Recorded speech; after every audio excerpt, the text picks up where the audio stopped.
Kita lanjutkan anak-anak pada materi yang terpotong. Hubungan garis dengan garis yang nomor 4 adalah bersilangan. Dua buah garis itu bersilangan, syaratnya adalah nomor 1, kedua garis itu tidak terletak pada sebuah bidang. Yang nomor 2, kedua garis tidak memiliki sebuah titik persekutuan. Ilustrasinya, kalau saya punya bidang U dan bidang V yang berbeda, pada bidang U itu terdapat garis K dan pada bidang V terdapat garis L. Garis K dan L, jika keduanya saya perpanjang ke segala arah, dia tidak berpotongan. Maka kondisi ini garis K dan garis L adalah bersilangan. Berikutnya, kedudukan garis terhadap bidang. Apa itu? Yang pertama adalah garis terletak pada bidang. Sebuah garis dikatakan terletak pada bidang jika bidang dan garis itu sekurang-kurangnya memiliki titik persekutuan.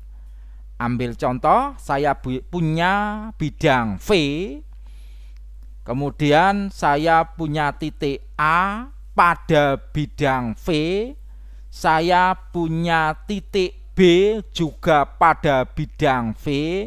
Melalui titik A dan titik B dapat saya buat sebuah garis lurus, misalkan adalah garis K. Kondisi ini berarti garis K terletak pada bidang V. Kenapa? Karena mempunyai dua titik sekutu sekurang-kurangnya. Siapa? A dan B. Contoh lain, misalkan saya punya titik P dan titik Q. Melalui titik P dan Q bisa saya buat sebuah garis, misalkan saja garis L. Titik P dan titik Q terletak pada bidang V, maka garis L pun juga terletak pada bidang V. Berikutnya, garis sejajar bidang. Sebuah garis dikatakan sejajar dengan bidang kapan? Jika bidang dan garis tidak memiliki titik persekutuan.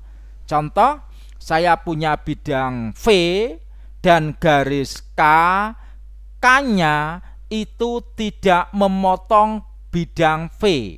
Maka ini namanya adalah garis K sejajar dengan bidang V.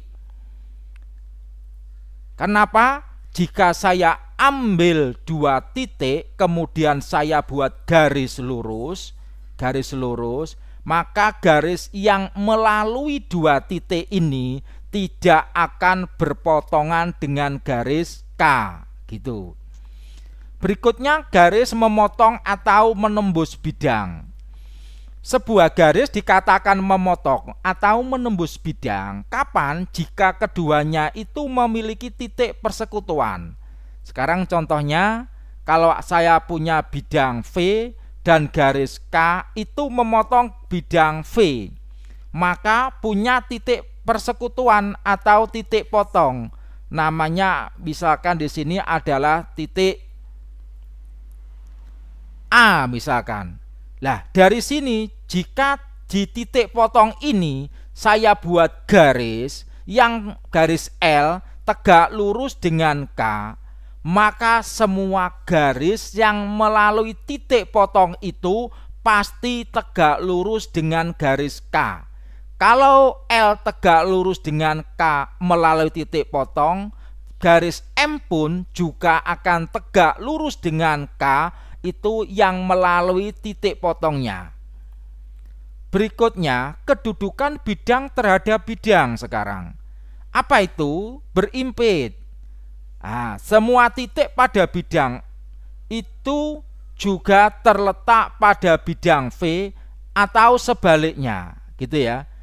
suatu bidang itu berimpit, misalkan bidang U itu terletak pada bidang V dan sebaliknya.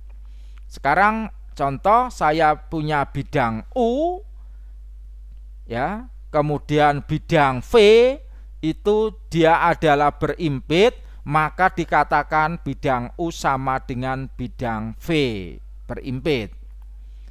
Kemudian sejajar. Dua buah bidang dikatakan sejajar kapan? Jika kedua bidang itu tidak mempunyai titik persekutuan. Nah, ini bidang U, bidang V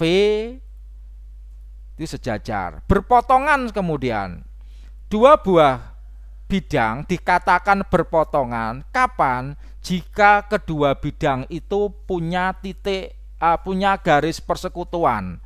Contoh, ini bidang U, bidang V, ini punya titik sekutu, garis sekutu atau garis potongnya, misalkan garis AB gitu ya.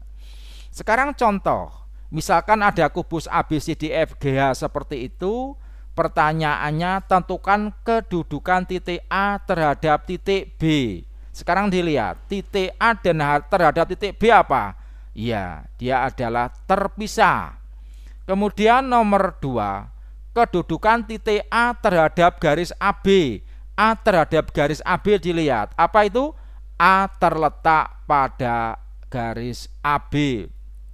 Nomor 3, tentukan kedudukan titik A terhadap garis CD. A terhadap garis CD, apa itu? Titik A terletak di luar garis CD. Nomor 4, tentukan kedudukan titik A terhadap bidang ABCD. Titik A terhadap bidang ABCD apa? Titik A terletak pada bidang ABCD. Nomor 5, misalkan tentukan kedudukan titik A pada bidang BDHF. Titik A pada bidang BDHF. Apa itu?